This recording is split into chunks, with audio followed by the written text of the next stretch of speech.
आम्हाला अभिमान आहे आम्ही दिमागी नक्षल असण्याचा कि मैं अरविंद केजरीवाल दिमागी नक्सली हूँ। सीजेपीने आंदोलन केलं एज्युकेशनल रिफॉर्मसाठी. त्या आंदोलनात एकानेही कोचिंग माफियाचा मुद्दा उचलला नाही. त्यांना फक्त पाहिजे होता याचा राजीनामा, त्याचा राजीनामा, राजीनामा राजीनामा एवढंच त्यांनी केलं.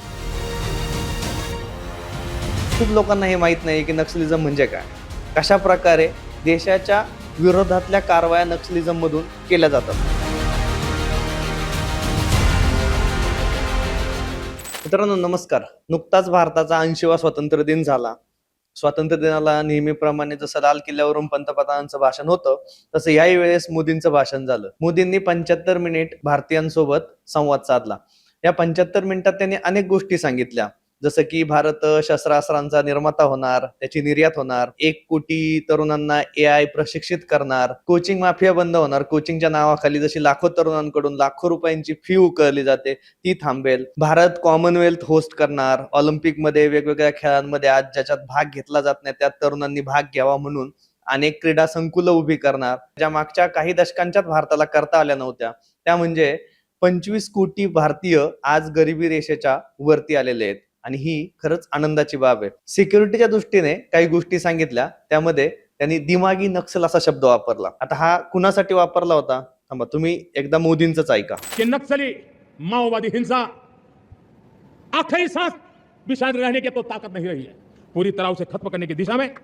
जहां पर कभी नक्सलवादियों की गोलियां चलती थी, जहां पर कभी धरती रक्त रंजित रहा करती थी, आज उसी नक्सल क्षेत्रों में, उसी इलाकों में नक्सल मुक्त होने के कारण विकास, विश्वास और प्रयास का तिरंगा लहरा रहा है.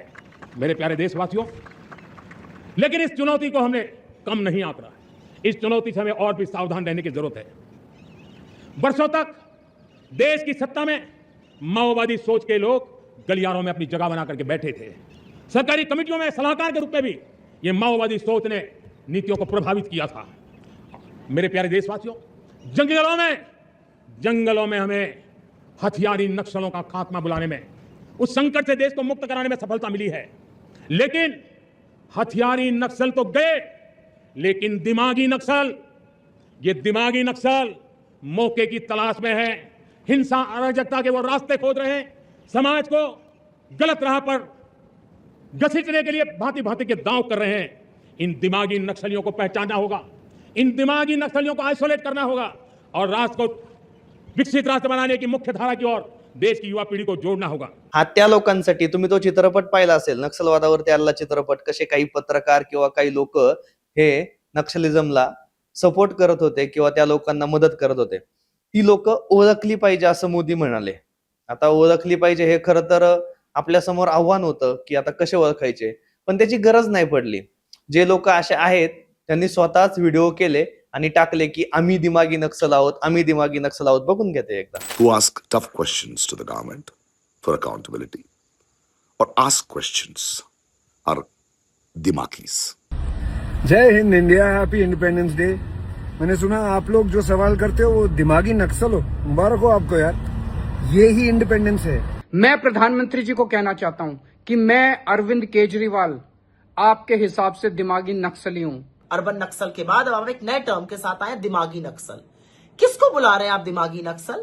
वास्तविक पाहायला गेलं तर मोदींनी याच्यामध्ये कुणाचंही नाव घेतलं नव्हतं, पण हे लोक म्हणजे जसं एखाद्या मोहाला दगड मारल्यानंतर जशा माशा उठतात असे उठले आणि आपले आपले व्हिडिओ टाकले आणि यांनी आम्हाला गर्व वाटतोय, आम्हाला अभिमान आहे आम्ही दिमागी नक्सल असण्याचा, असे व्हिडिओ टाकून दिले. पाहायला गेलं तर अनेक विकासाचे मुद्दे, विद्यार्थ्यांचे मुद्दे याच्यावरती मोदी बोलले होते, पण आम्ही काय उचललं? शेवटी आवड ज्याची त्याची. एखाद्या गाढवाला बांधून ठेवलं, खरं तर गाढवाच्या पलीकडचा थोडा एक प्राणी वापरतात लोक, तो मी म्हणणार नाही, म्हणजे त्याला 6 महिने जरी बांधून ठेवलं आणि सोडलं तर ते परत कुठे जातं. तसं या लोकांना इतक्या सगळ्या चांगल्या गोष्टी असताना त्या नाही दिसल्या, त्यांनी काढलं दिमागी नक्सल.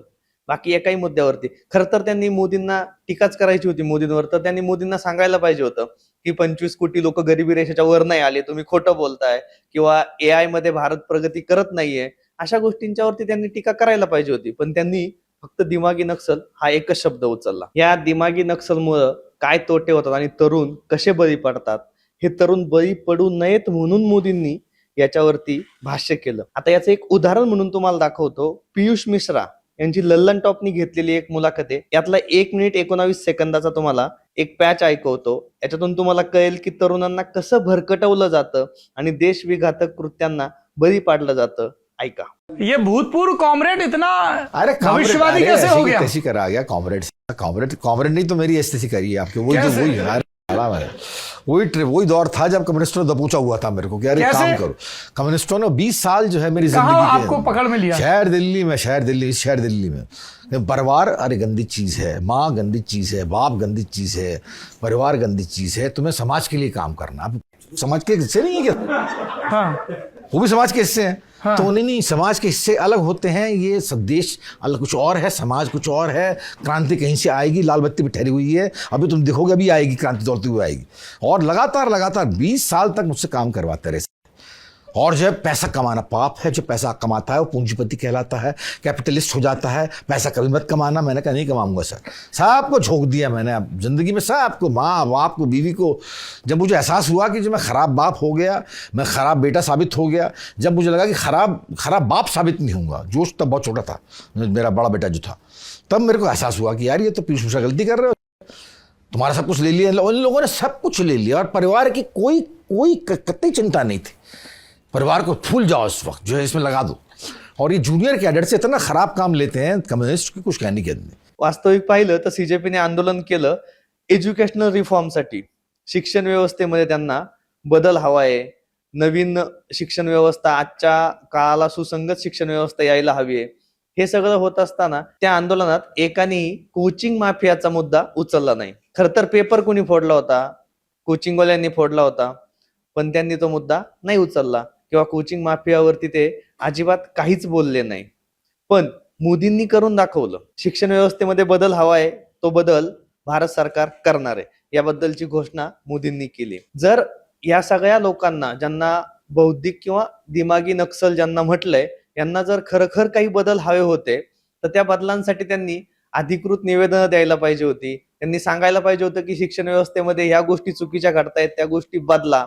पण त्यांना ते सांगता आलं नाही. त्यांना फक्त पाहिजे होता याचा राजीनामा, त्याचा राजीनामा एवढंच त्यांनी केलं. तर सगळं भाषण जर पाहिलं तर ते एकूणच विकासाच्या मुद्द्यावरती होतं, पण विरोधी पक्षातल्या कुणीही त्याबद्दल काहीही बोललं नाही.